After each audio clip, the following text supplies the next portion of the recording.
What's going on, guys? Hey, welcome to this month's Good Question email. This is actually an interesting one, and I'm going to sort of paraphrase this question that was put forth by a Rippler. The theme this month is going deeper. How do you know when to stop? How do you know how far is too deep? And ultimately, what happens if you dig and you realize there's no gold in them hills? And I think about a quote I heard from an old gold miner many years ago, I think maybe in Cub Scouts. How do you know when to stop digging for gold when there is no more gold? It's a gut feeling. You're putting in all the effort and you're not getting rewarded with much in terms of return value. This can be challenging because if this is someone that you've sort of declared in your own mind that it's somebody you really want to go deeper with, you could be setting yourself up for some level of disappointment. So you have to know that going in, that you may put forth the effort, they actually may reciprocate it, but then what happens if they are not the person that you thought they were? Maybe they've always put on a certain air, or they've really been guarded about how they communicate or what their views in the world are, but you discover through your process of going deeper, I wish I hadn't started this. I wish I hadn't even begun. And that's okay. That is a risk that you take. And I think one of the things that you want to be super cautious of before you are going to really truly commit to going deeper with someone is to recognize that you need to lay some foundation, some groundwork, that you have to have a pretty good indication that this is a person worthy of your time and investment of your effort. And yes, there will be some people that will let you down, that will, once they let their guard down or open the kimono a little bit, you'll discover maybe they're not the person you thought they were. And there's an approach there to pump the brakes. And then there is probably the adage that maybe you discover a few, hickeys along the way. And how much deeper do I go? Is it going to get worse? Is there going to be more red flags for me? You have to do what the gold miners did back in the day. You have to determine how much more effort you're going to put in, how much more digging you want to do, or has the mountain face showed you all there is to show? Have you learned enough to say, hold on a sec, this probably isn't for me? Or maybe I overstepped or jumped the gun, and maybe this isn't somebody I want to spend a lot more time going deeper with. Or at the end of the day, this is the most rewarding, rich payoff that I could have ever imagined. And if I just had stopped picking at that next layer, I wouldn't have discovered the gold beneath.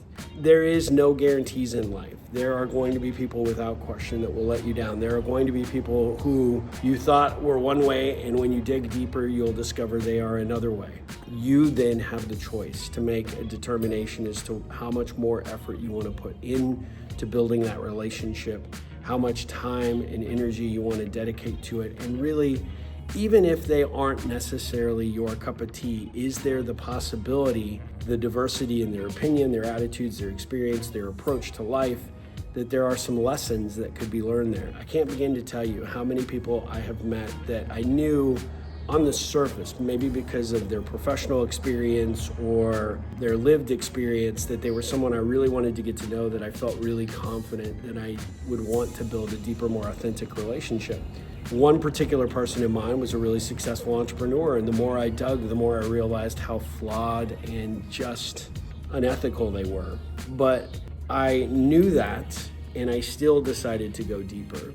Why? You think that might be a bad ripple, you think that might be a really poor choice on my behalf, but really at the end of the day, I allowed myself to know what the rules of the game were, what distance I needed to keep, where I needed to hold my cards back, and at the end of the day, I kept asking myself, what is the purpose of this person in my life? Why are they here? What do they have to teach me?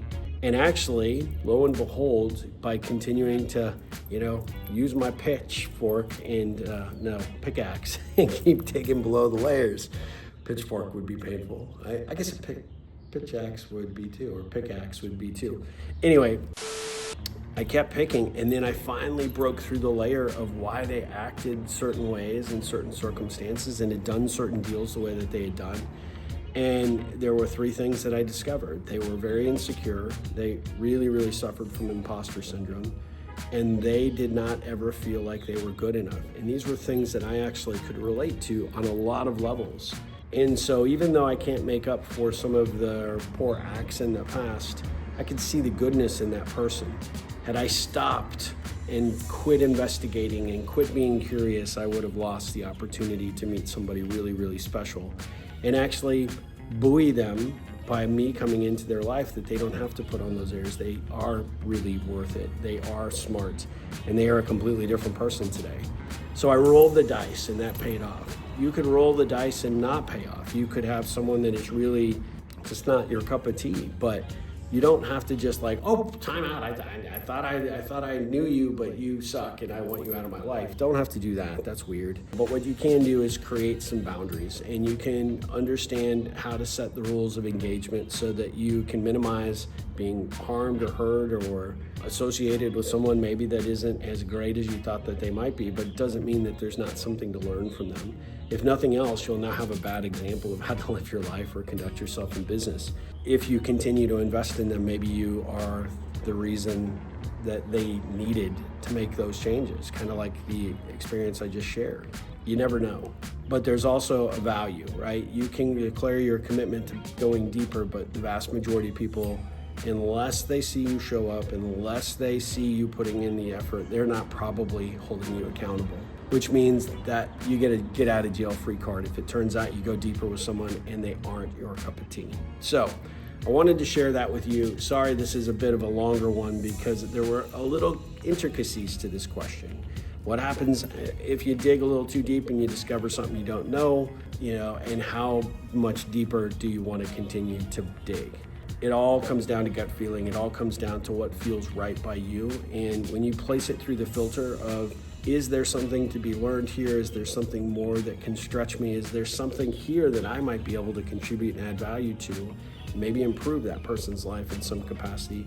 Just because what I discovered about them doesn't sit well with me today doesn't mean that it won't be a positive later on, or something that will teach me a valuable lesson that can serve me in the future. Food for thought. I hope that's helpful, and thanks for continuing to add questions to our queue. Thanks for putting things out that really are relevant and timely to our themes. Thanks for being along for this journey and just being a part of this community. I am so, so grateful. Don't forget to tune into the Ripple Effect podcast with Steve Harper. We've had some phenomenal guests this year.